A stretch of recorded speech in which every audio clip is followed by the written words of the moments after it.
yang berbicara cukup panjang, Pak Anies Rano atau Pak Anies Masinton, kan animasi begitu ya. Bukan hanya pertama dilakukan serempak.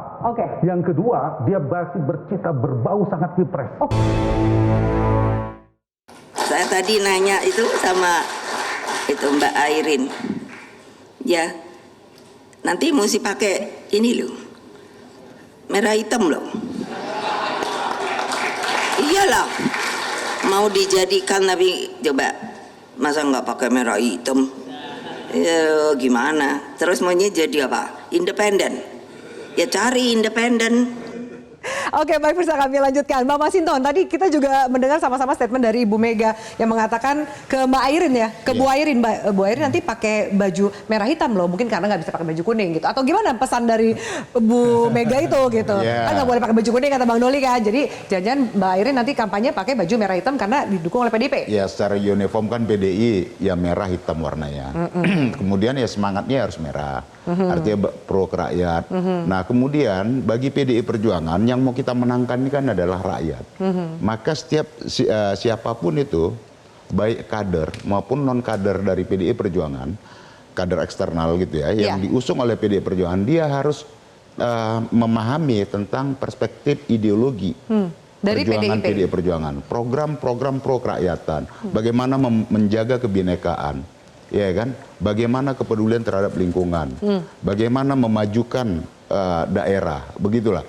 Nah jadi prinsip PDI Perjuangan adalah itu, orientasi adalah pada rakyat tadi. Jadi nggak masalah untuk mendukung kader partai lain, bahkan kalaupun ternyata Airin menang tetap jadi kader Golkar loh.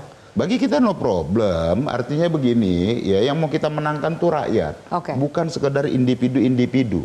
Yang mau kita menangkan ini adalah program-program keberpihakan terhadap rakyat. Itu yang mau kita menangkan. Bahwa nanti kerjasama dengan kader partai lain, dengan dipasangkan dengan kader partai sendiri. Jadi ada kolaborasi kerjasama di sana. Begitu. Itu lazim dan biasa. Yang kita pengaruh utamaannya adalah dalam setiap kontestasi itu adalah kepentingan rakyat, menang untuk rakyat. Dan nggak apa-apa kalau Bu Airin pakai baju merah hitam, Bang Doli? Saya agak janggal nih kita ngelihatnya, biasanya kan kuning banget gitu. Saya merekomendasikan kepada DPP, Pak Bahlil dan pengurus yang baru itu agar Ibu Airin ini tidak diberi sanksi ketika dia memilih maju berkoalisi berpasangan dengan partai lain. Ya. Nah, tapi begini, saya mau menjelaskan, saya menyambung yang disampaikan oleh Pak Masinton ya. Memang kita dalam menghadapi kontestasi politik, apalagi kita mau memilih calon-calon pemimpin kita di daerah ya. Kan yang paling penting itu adalah bagaimana memang sebelum kita masuk soal kepentingan politik masing-masing, partai politik masing-masing. Kita kan ingin sebetulnya memberikan sosok, tokoh, orang yang betul-betul menjadi aspirasi atau dari masyarakat bisa ya? membawa kebaikan, perubahan, kemajuan di daerah itu.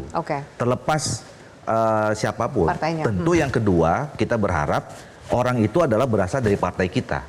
Nah, jadi kami sebetulnya juga di daerah yang lain banyak mendukung kader-kader partai yang memang kita tahu bahwa mungkin di daerah itu kader kita belum cukup mumpuni, ya, belum cukup punya akseptabilitas di daerah itu oleh masyarakat yang dianggap mampu membawa kebaikan perubahan seluruhnya di daerah itu. Gitu.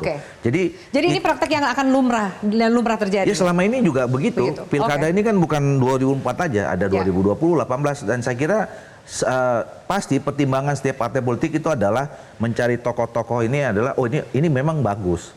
Syukur-syukur dia adalah partai politiknya masing-masing. Tapi kalau enggak ya kita dengan dengan ikhlas ya harus mendukung orang yang memang dianggap baik dan itu akan kelihatan disitulah peluang menangnya apa tidak. Karena percuma aja kalau kita anggap misalnya bagus, kita anggap bagus, ternyata masyarakat bilang bagus, kita paksain nggak menang juga. Gitu. Intinya jadi menang sebenarnya, siapa yang akan menang? Mas Ferry, kalau kita lihat apakah ini kemudian jadi dampak pasca putusan MK bahwa akhirnya situasi partai lain mendukung kader yang macam-macam kan, tidak boleh menggunakan atribut partai asal dan lain-lain. Ya, kalau dibaca pertimbangan dan amar putusan 60 ya, betul Mahkamah ingin mengubah situasi sebenarnya, di mana terdapat dominasi koalisi partai tertentu.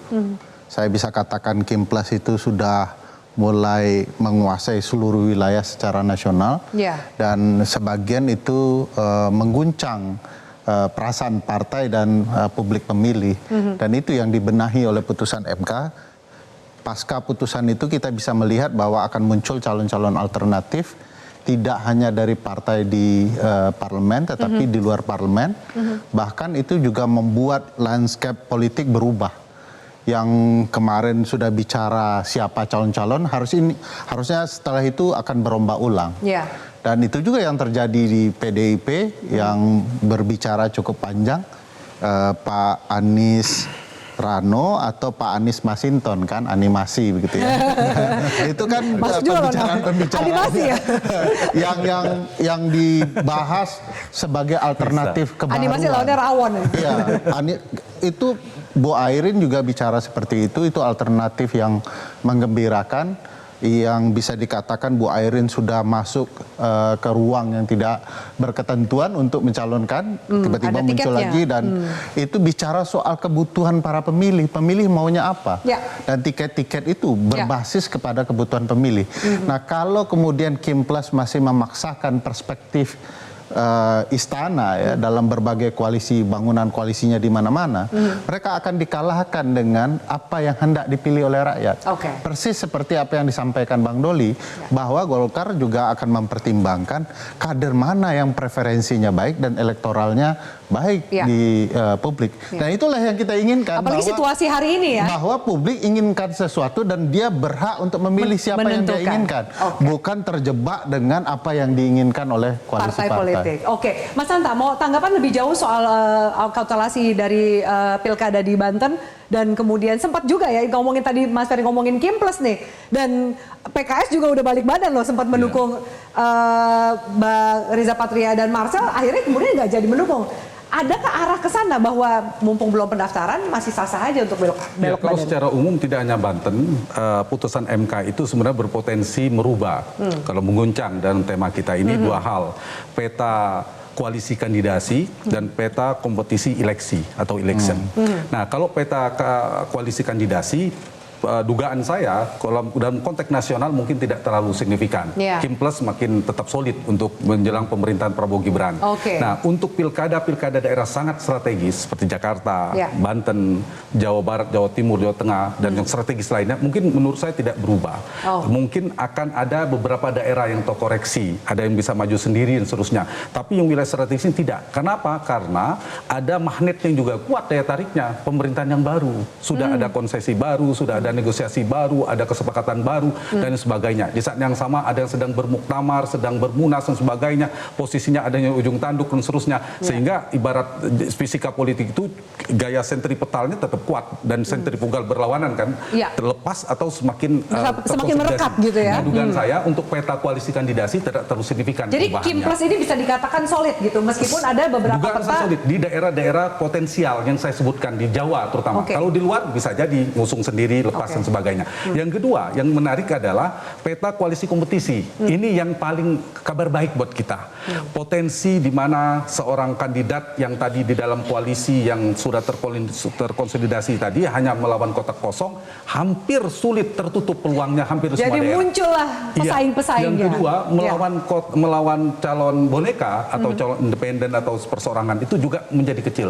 Yang terjadi adalah kompetisi, dan kompetisinya benar-benar kompetisi. Kita lihat jadi perdebatannya Anies Baswedan atau siapa. Kemudian di Banten Pak Ibu Airin bisa maju, di Jawa Tengah Pak Andika dan sebagainya. Jadi menarik sebenarnya. Dalam konteks ini sebenarnya ini kabar baik bagi demokrasi, bagi pemilih, terlepas dari kepentingan politisi dan partai dan sebagainya. Sehingga ini saya kira harus kita kawal bersama, karena bukan sekedar yang saya katakan tadi, bukan sekedar calonnya siapa, partai apa, yang paling penting adalah bagaimana kita bisa mengawal proses tadi bahwa ini mungkin merubah peta kompetisi, mungkin saja.